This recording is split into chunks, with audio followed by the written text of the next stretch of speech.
Hello, sir. Do you have a second? May I ask you some questions? I'm a vlogger, just recording my life. Okay. So, first question, what do you do for a living?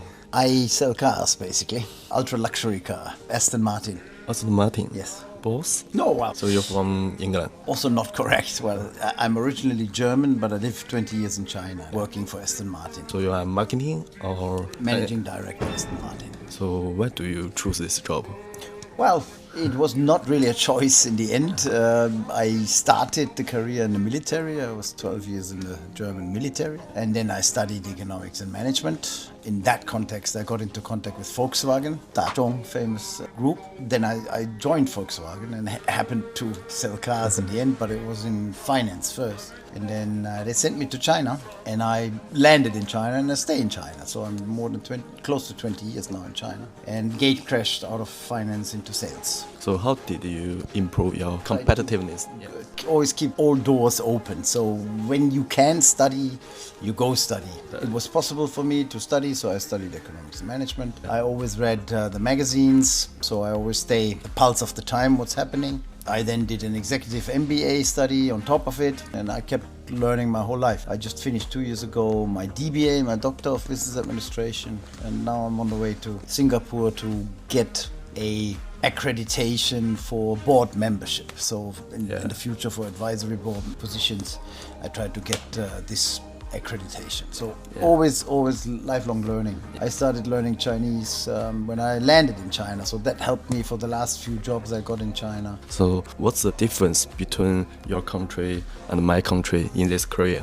Well, I guess the German market is one of the most mature markets, car markets, where there's hardly any growth. There's a stable up to 3 million per year sales of cars. Whilst when I came to China, there was about 250,000 cars per year in 2005, 20 years ago. By now, China with more than 30 million per year is the biggest market in the world. So here's a tremendous growth. That's why I stayed here. Whilst in the mature market in Germany, no growth anymore. The business is different. Total different situation. Yes, absolutely. One is rapid growth, and now, of course, far more into electric. In Europe, it's still slow because the e-cars are still too expensive over there, and energy costs, so normal power is far more expensive than in China. If you still compare between a diesel or a normal gasoline engine and a new energy vehicle, there's not a very obvious business case for the owner. In China, this is totally different. What's the development of the China e-car in the 5 years?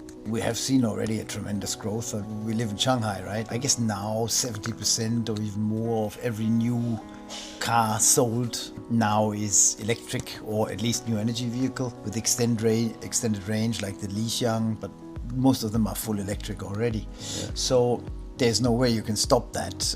That's gonna happen, and the vast majority will be fully electric very soon. So in 5 years' time, we will also see many cars having autonomous driving.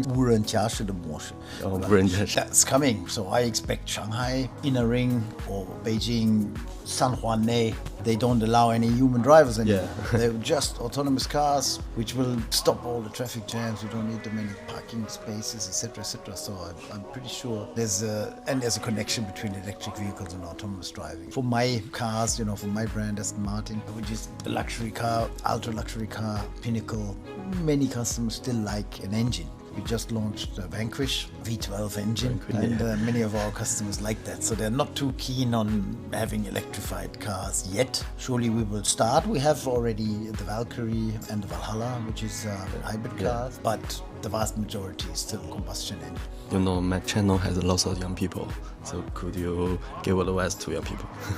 To the young people, first of all, even though you might not want to hear this, but don't spend too much time on the social media.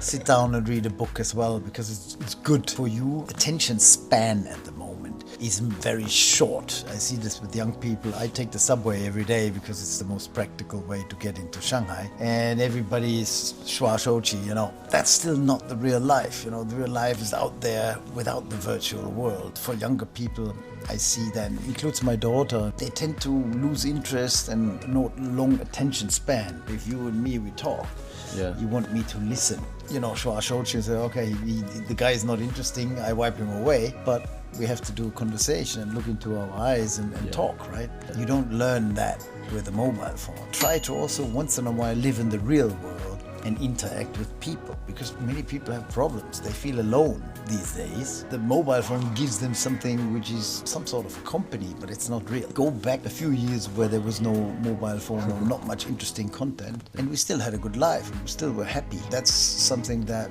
I think many people miss that. What do you think the development of China in the future, in the world? Well, first of all, I've experienced 20 years, 2 decades of the development in China. I'm German. I have all the chances in the world. I can go anywhere. I can work in England. I can work in the US, in the Middle East, in Dubai. Why I stay in China? Why do I stay in China? Because, first of all, I love the thriftiness and the diligence, and the Chinese people love to work hard. But they also love to make friends. They love to go out and eat and, sing. And this is a very friendly culture. And this combination of wanting to work hard and being open for the rest of the world is unique. That's why I think Chinese future is bright, because the technological advantages are very high now with AI and all of those developments, autonomous driving, electric driving, biomedication, all of this, and biomechanical developments, vaccination.